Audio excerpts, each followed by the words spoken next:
Well, I think they knew that they couldn't have accomplished what they did without every single other member on the team. And so your humility comes from the fact that you know you're not as good alone. You can't do it alone, what you can do with the team behind you.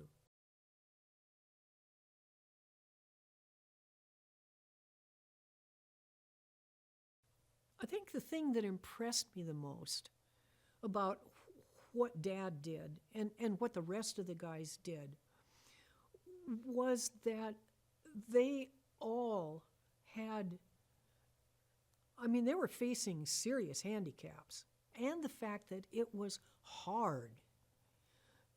And with rowing, there's not that much glory, and you have to share it anyway. And they had to keep at it. You couldn't back off. You couldn't not give it your best. You couldn't let your focus slip. It was just plain a very, very hard sport to survive in. And I think that the fact that they did, that they kept it up, was one of the things that impressed me the most about that whole situation.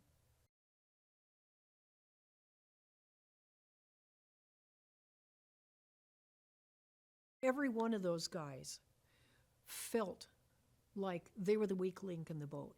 Every one.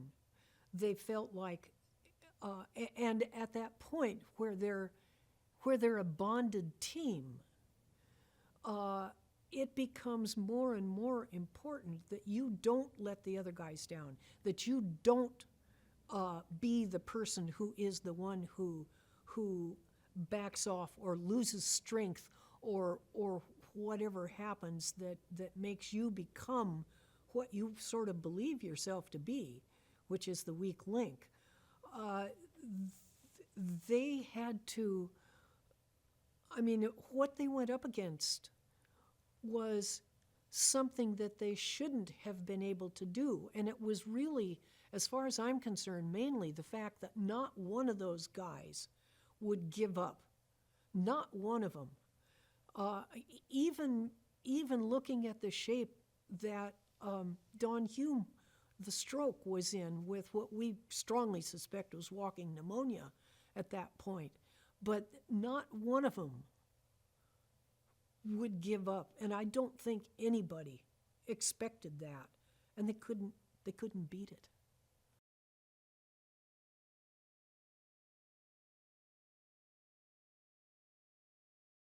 In the Amazon reviews, there were so many of them that were comments related to, I would have quit reading this if it weren't a true story, because it's unbelievable. And yet it happened. And because it happened, that's one of the interesting things with the people who read.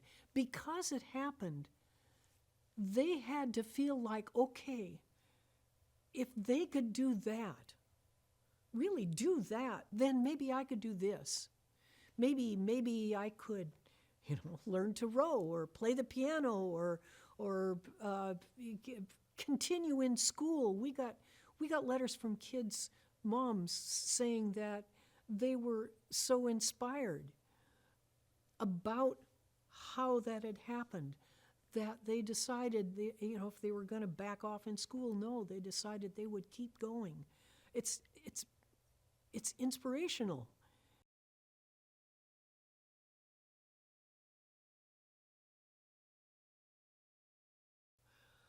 I think it's a wonderful story, and I think that George Clooney, who directed and produced it, I think he does an amazing job of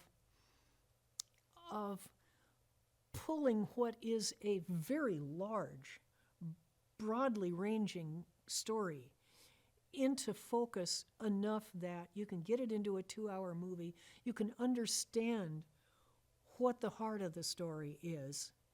And I think I especially like the fact there's a fair amount of footage of Mom in there too, and for giving her due, I really enjoyed seeing that. But I think that people are going to feel like when they come out of that, they come out of it, I hope, changed. Like they have a better feeling for what can you do if you approach life with a positive attitude. If you work with other people as a team, it's got the potential to maybe help us in these days.